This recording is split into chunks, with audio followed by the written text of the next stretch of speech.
Gold trusted gold buyers మీరు తాకట్టు పెట్టిన బంగారాన్ని విడిపించి ఈ రోజు ఉన్న మార్కెట్ ధరకు కొనబడును.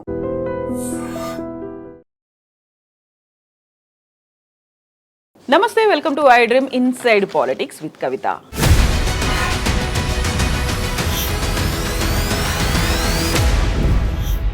నేను కొడితే మామూలుగా ఉండదు, దిమ్మ తిరిగిపోవాల్సిందే అంటూ మాజీ సీఎం కేసీఆర్ చేసినటువంటి వ్యాఖ్యల తర్వాత ఒక అడుగు ముందుకు పడుతున్నట్టుగా కనిపిస్తోంది. బీఆర్ఎస్ విస్తృత స్థాయి సమావేశం ఏర్పాటు చేశారు.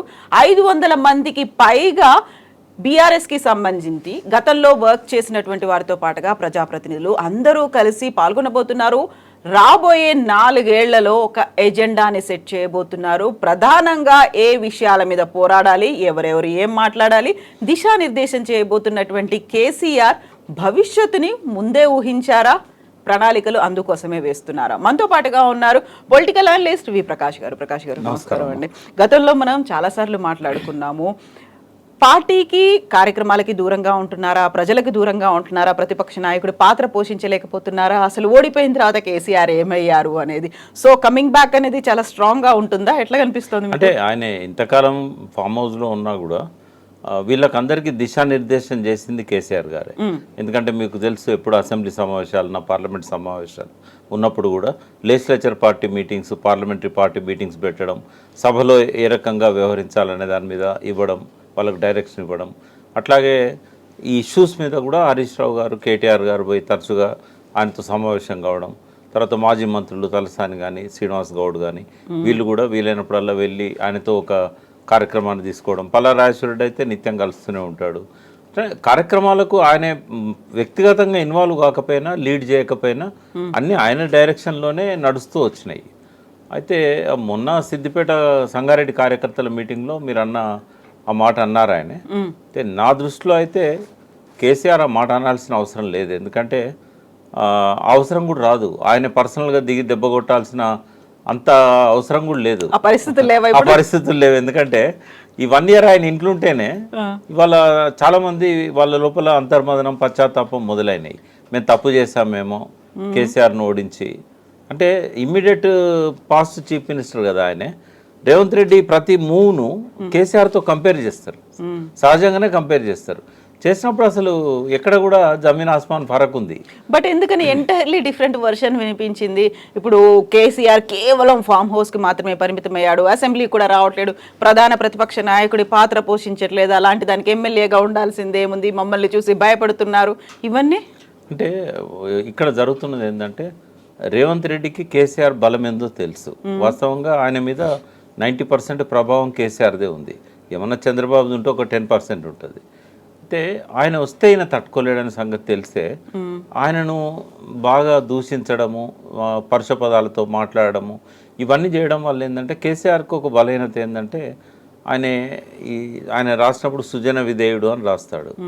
ఆయన నేచర్ కూడా ఎటువంటిదంటే అవమానించే వాళ్ళ దగ్గర ఆయన ఉండడు, అటువంటి సభలకు పోడు ఆయన. ఆ వీక్నెస్ను పట్టుకున్నాడు రేవంత్ రెడ్డి. విపరీతంగా అవమానించే ప్రయత్నం చేశాడు, మైండ్ గేమ్ ఆడాలని చూశాడు. బట్ ఎంతకాలం నడుస్తుంది అది? కేసీఆర్ గారికి ప్రతిపక్ష నాయకునిగా ఒక హోదా ఉంది.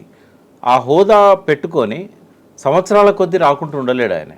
ఒకవేళ ఆయన రావద్దు అనుకున్నప్పుడు ఆ హోదా ఆయన వదిలేస్తాడు. బట్ ఆయన వదిలేయట్లేదు అని అంటే ఈ విల్ కమ్ బ్యాక్, ఆయన అసెంబ్లీకి వస్తాడు. అయితే ఆయన రాకూడదనే రేవంత్ రెడ్డి ప్రయత్నం అంతా. ఆయన వచ్చి సభలో కూర్చున్నాడంటే తెలంగాణ పట్ల ఆయనకు ఉన్న నాలెడ్జ్ రేవంత్ రెడ్డికి లేదు. ఏ విషయం మీద కూడా మీరు రాత్రి నిద్రలో అడిగినా కూడా అన్ని స్టాటిస్టిక్స్తో సహా ఆయనకు మెమరీ పవర్ ఎక్కువ కేసీఆర్ గారికి. తర్వాత మొత్తం తెలంగాణ మీద, అన్ని రంగాల మీద పట్టున్నది. మినిస్టర్స్ ఎవరున్నా కూడా అన్ని రివ్యూలు ఆయనే చేసేవాడు. పక్కన మినిస్టర్ ఉండేవాడు, కొన్నిసార్లు ఉండకపోయేది. బట్ ప్రతిసారి బడ్జెట్ రూపకల్పన కానీ, సాగునీటి రంగం కానీ, ఎలక్ట్రిసిటీ రంగం కానీ ఆయన అశువుగా చెప్పుకుంటూ పోతాడు గంటల కొద్దీ. మీరు తెలుసు కదా, పవర్ ప్లాంట్ ప్రజెంటేషన్ కూడా ఆయనే ఇచ్చాడు సభలో. అంటే అంత అపారమైన నాలెడ్జ్ ఉన్న వ్యక్తి ముందు రేవంత్ రెడ్డి నిలబడలేడు. రెండవది, సంక్షేమం, అభివృద్ధి రంగాలలో ఆయనను ఎక్కడ తప్పు పట్టలేదు మనం కేసీఆర్ని ఏమన్నా తప్పు పడితే మమ్మల్ని పిలవలేదనో, లేకుంటే మా ఇంటర్వ్యూ ఇవ్వలేదనో, అపాయింట్మెంట్ ఇవ్వలేదనో ఇట్లనే తప్పు పడతారు తప్ప అభివృద్ధి, సంక్షేమం ఈ 2 విషయాలలో స్వాతంత్రం వచ్చిన తర్వాత ఏ రాష్ట్రంలో కూడా ఏ ముఖ్యమంత్రి కూడా చేయనంత గొప్పగా చేశాడు. ఆర్థికంగా చూసినా స్టాటిస్టిక్స్ మనకు కనబడతా ఉన్నాయి. ఇప్పుడు 62,000 కోట్లు అని, అంతకుముందు 59,000 కోట్లు అనేది హరీష్ రావు గారు కరెక్ట్ చేశారు. 62,000 కోట్ల ఆదాయం మాత్రమే 2014-15లో ఉండేది. అక్కడి నుంచి ఇవాళ రెవెన్యూస్ని 3 లక్షల కోట్ల బడ్జెట్ పెట్టారు. గ్రాంట్స్ అన్ని తీసేసినా కూడా 2.5 లక్షల కోట్ల ఆదాయం వచ్చిందంటే ఒక 10 ఏళ్ల కాలంలో స్వాతంత్రం వచ్చిన తర్వాత ఏ దేశంలో కానీ ఏ రాష్ట్రంలో కానీ, అంటే దేశం అని ఎందుకు అంటున్నా అంటే మొన్న ప్రపంచ బ్యాంక్ ఇచ్చిన ఫిగర్స్ ప్రకారం కూడా ప్రపంచంలోనే ఇంత గ్రోత్ రేట్ 10 ఏళ్లలో ఉన్న రాష్ట్రం లేదు మొత్తం ఎంటైర్ వరల్డ్లో. అంటే అంత ఫాస్ట్ గ్రోత్. ఇంకా కరోనా 2 సంవత్సరాలు వేధించినా, ఆయన వచ్చినాక అడ్జస్ట్ కావడానికి 1 సంవత్సరం టైం పోయినా కూడా 7 సంవత్సరాలలో అంత గొప్పగా ఆయన పరిపాలన చేయడం అనేది ఎవరు మచ్చలేని పాలన. అది చిన్న చిన్న ఏమన్నట్టు ఉండొచ్చు. కాకపోతే మీరు అన్నారు కంప్లైంట్ చేయడానికి పెద్దగా లేవు సంక్షేమ అభివృద్ధి కార్యక్రమాలు అన్నప్పుడు డిటాచ్ అయ్యారు అనేది, ప్రజలతో ముఖ్యమంత్రి డిటాచ్ అయ్యారు. దానికి ఆయన చెప్తోంది నేను డీసెంట్రలైజ్ చేశాను, లేకుంటే ఒక హైరార్కీ అనేది ఉంది, నా దాకా రావాల్సిన అవసరం లేదు, వాళ్ళని కలిస్తే సరిపోతుంది అనుకున్నప్పటికీ కూడా మేము వెళ్తున్నాం, మాట్లాడుతున్నాం, స్వయంగా ముఖ్యమంత్రి మా మాటలు వింటున్నాడు, లేకుంటే ఇప్పుడు ప్రజాభవన్ లాగా మార్చిన తర్వాత కంప్లైంట్స్ స్వీకరిస్తున్నారు. అలాంటిది ఎక్కడా స్కోప్ లేకుండా పోయింది, దూరం పెరిగింది. దానికి ప్రధాన కారణం కేసీఆర్ చుట్టూ ఉన్నటువంటి మనుషులు, అందువల్లే ఓడిపోయారు. ఇవన్నీ వాదనలు ఇప్పుడు ఎవరైతే అంటే కేసీఆర్కు ఉన్న ప్రత్యేకత ఏంటంటే ఆయన ఉద్యమ నాయకుడిగా ఉన్నప్పుడు ఆయన చెప్తాడు కదా, పిడికెడు మందితో మొదలుపెట్టాము, ఆ పిడికెడులో నేను కూడా ఉన్నా, పిడికెడు మందితో మొదలు పెట్టామని అన్నారు కదా. అయితే ఒక్కొక్క జిల్లాకు పోయి వందలాది మంది నాయకులను, కార్యకర్తలను పర్సనల్గా కలిసి వాళ్ళందరినీ ఉద్యమంలోకి ఆహ్వానించి తన ఇంటికి ఎప్పుడు వచ్చినా కూడా డోర్స్ ఓపెన్, వచ్చిన వాళ్ళందరికీ భోజనం పెట్టి తనతో పాటుగా అట్లా చూసుకున్న వ్యక్తి. గంటలు వాళ్ళతో అంటే ఎంత ఆప్యాయత అనేది చూపెట్టాడు కదా. ఒక్కసారి సీఎం అయినాక ఆయనకు ఆ వెసులుబాటు ఉండదు. ఇప్పుడు రేవంత్ రెడ్డి గారికి కూడా అదే పరిస్థితి వచ్చింది. ఆయన విమర్శించాడు ఈ విషయంలో, కానీ ఇప్పుడు కూడా ఆయన సీఎంగా ఆయన ఎవరిని కలవడం లేదు. ఎందుకు అంటే ఆ పొజిషన్ అటువంటిది. సీఎం అని అన్నప్పుడు అంత ఈజీ యాక్సెస్ ఉండదు, వాళ్ళకు కూడా అంత సమయం ఉండదు.